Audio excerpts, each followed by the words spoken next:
大家好，我是小诺。又到了板栗收获的季节，板栗的营养价值特别的高，软绵香甜，很多人都喜欢吃板栗。但是板栗壳比较硬，很难剥，很多朋友喜欢吃，却因为剥壳难的问题而苦恼。今天呢，就给大家分享一个小技巧，只需要一个瓶盖就能轻松解决剥壳难的问题。下面跟着视频一起看看我是怎么做的吧。今天在菜市场花了10块钱买了2斤的板栗，我们这边板栗5块钱1斤，不知道你们那里多少钱1斤？今天买的板栗呢，也是板栗中的精品了，我一个个挑选的，个头大，而且每个都是乌黑油亮的。板栗虽然说是树上结的，外边呢还有一层壳，但是呢也有虫子钻进去。看一下，这一个就是有虫眼的，表面呢还有一些小木穗。买来的板栗呢，先给它清洗一遍，把它倒入盆中，加入一勺食盐，再加入清水，把板栗清洗干净，洗去表面的灰尘和虫卵。很多朋友认为板栗去壳吃，又不吃壳，不用清洗，其实这个想法是错误的。不清洗剥壳的时候，板栗壳上的灰尘也会沾到板栗上面，吃起来就不卫生了。看一下清洗的水就知道板栗干净不干净了。清洗一遍后，把板栗控水捞出，再用清水多清洗2遍，直到清洗板栗的水变得清澈了，板栗也就清洗干净了。把它控水捞出，放在漏篮里沥干水分。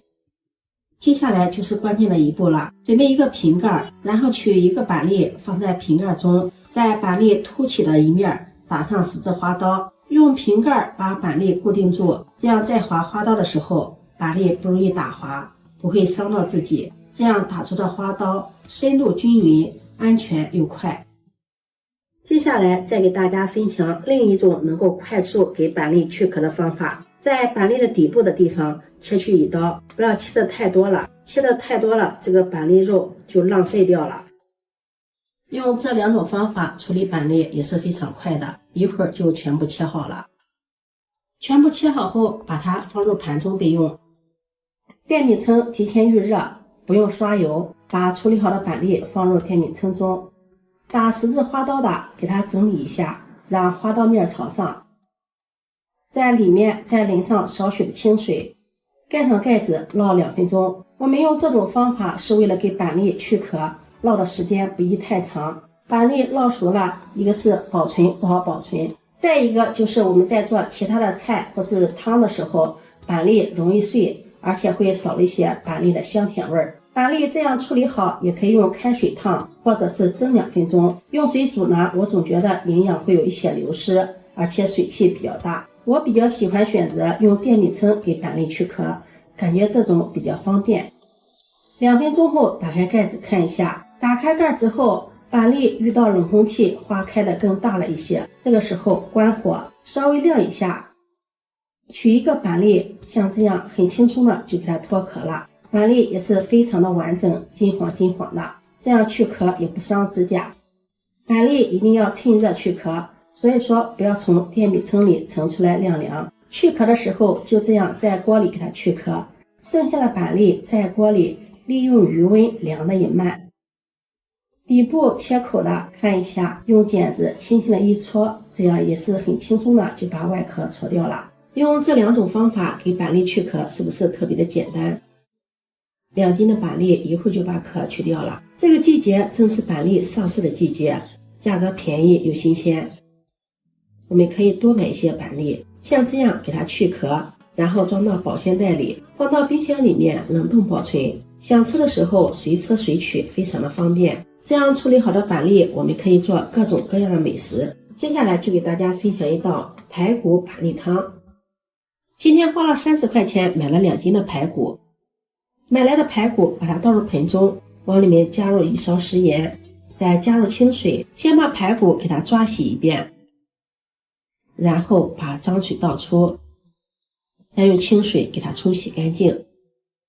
洗净后控水捞出，直接放入锅中，往里面加入没过排骨的清水，再加入一个葱节，3片姜片，不用盖锅盖，大火烧开，这样可以有效的散发出排骨中的腥味和异味。随着温度的升高，锅中出现许多的浮沫，用勺子把浮沫撇干净，水开后再煮2分钟，然后把排骨控水捞出，再用温水把排骨清洗干净，洗净后放入肉篮里沥干水分。接下来锅烧热，加入食用油，油热放入沥干水分的排骨，大火煸炒，炒至排骨的表面有些微黄，然后从锅边淋上开水，这里一定要加开水，这样炖出的排骨汤汁才会又浓又白，这也是炖排骨的一个小技巧，大家记得收藏。开水倒入锅中，立马沸腾，汤汁也变得很白了。像这样大火再煮5分钟，然后把排骨和汤汁一起再倒入砂锅里，往里面再加入一把清洗干净的红枣，1个葱节，3片姜片，大火煮开，盖上盖子，转中火再炖30分钟。时间到了，打开盖子看一下，现在汤汁已经非常的浓白了，整个房间也是排骨的香味儿。把里面的葱节挑出来不要，葱节的香味儿已经完全的释放出来了，再煮就会影响汤汁的口感了。再把剥好的板栗放进来，盖上盖子，中火再焖炖15分钟。时间到了，打开盖子，哇，真的是太香了！再撒上一把清洗干净的枸杞，点缀颜色，增加营养。1勺食盐，增加口味，用勺子搅拌均匀。炖排骨汤呢，我们食盐最后放，其他的调料就不需要加了，这样才能够保证排骨板栗汤原汁原味的香味儿。搅拌均匀后，关火再焖5分钟。这样我们的板栗排骨汤就做好了。排骨和板栗搭配在一起煲汤，排骨软烂脱骨，肉质鲜嫩，还有一点板栗的香甜味儿，汤汁浓白，特别的鲜香。喝上一口，回味无穷，咸中带着一点鲜甜味儿。板栗金黄软绵，吸收了排骨的油脂和香味儿，越吃越香，有点软糯香甜的口感，不干也不噎人，老人孩子都喜欢。秋天也是进补的时节，给家人做这样的排骨板栗汤，营养搭配，补充体力，增强免疫力，健康又养生。今天的视频就分享到这里了，如果你喜欢就收藏起来试试吧。喜欢我的视频记得点赞、关注、转发，点我头像可以看到更多美食视频。我们下期视频再见。